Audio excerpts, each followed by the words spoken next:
Going over to the business blunder of the day, you had a dresser being recalled because you forgot to bolt it to the wall, which also shows how much of a nanny state government we have these days.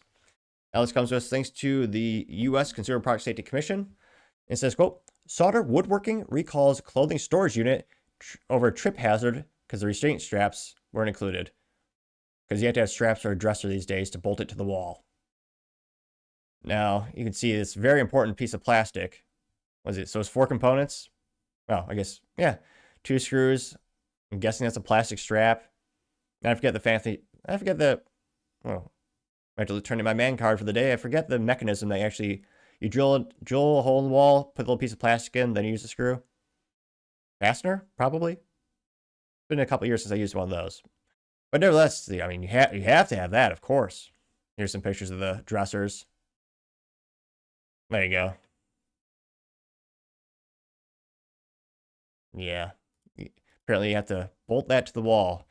Now, they say, quote, the hazard. The tip-over restraint straps can fail when used on certain Sonder clothing storage units, the dressers and 4-door chest, to prevent tip-over incidents, posing tip-over and entrapment hazards that can result in death or serious injury to children. And they're gonna have to replace 15,800 of these apparently. Wow. Now, they say, quote, the recall involves soldered tip-over restraint straps that were sold and distributed with certain soldered dressers and 4-door chests manufactured between July 2020 and August 2023. The clothing storage units have a date of manufacture sticker on the back of the unit. They're sold in various colors under the Sonder and Sonder Beginnings brand. Now, they note that the consumer should immediately stop to check to see if their clothing storage unit has a date of manufacture on the back between those dates of July 2020 and August 2023. If so, the consumer should contact Solder to arrange for a free replacement tip-over restraint kit to be mailed to the consumer at no cost. Consumers should remove the old trip-over restraint and install a new one once received. Keep kids away from the product while they're waiting for a replacement tip-over restraint kit. Yep.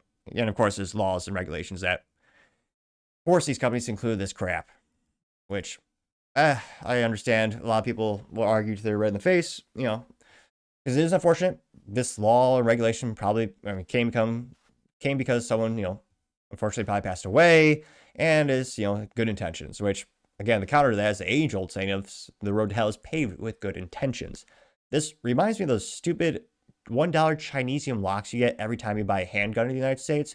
By law, they have to give you that cheap piece of junk lock because they passed a law, which sucks because that's increasing the cost of goods sold to the consumer, and that's less money that they can actually put into making a superior product.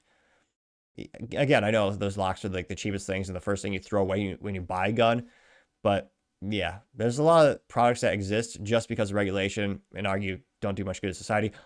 Also can't help but think how many of these are actually, what's the install rate of these things when you actually, and again, I have friends with kids, I've never heard of this. They're screwing these dressers into the wall. Again, you could just be a proper parent and teach the kids, and they might get a couple bumps and bruises, but I mean, how much are we nerfing the tables these days? Also shows how cheap furniture is in terms of, back in my day, we inherit, it's not like it's a fancy heirloom. I just got my dad's old dresser when I was a kid. I was about to say I inherited it. It wasn't it wasn't a fancy, valuable heirloom, but I just used the same one my dad had.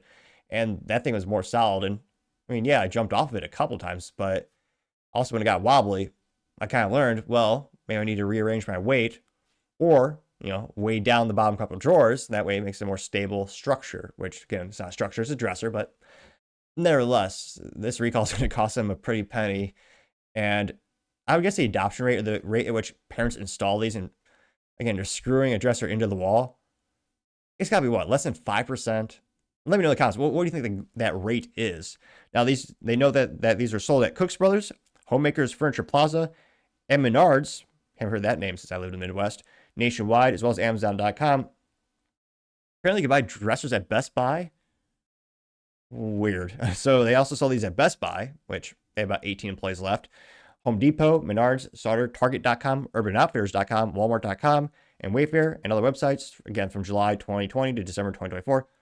Jeez Louise, for between $200 and $395. Jeez Louise. And that's why I just make my own furniture, which Granted, with all the extra cost of materials, my time is actually worth much more than $400.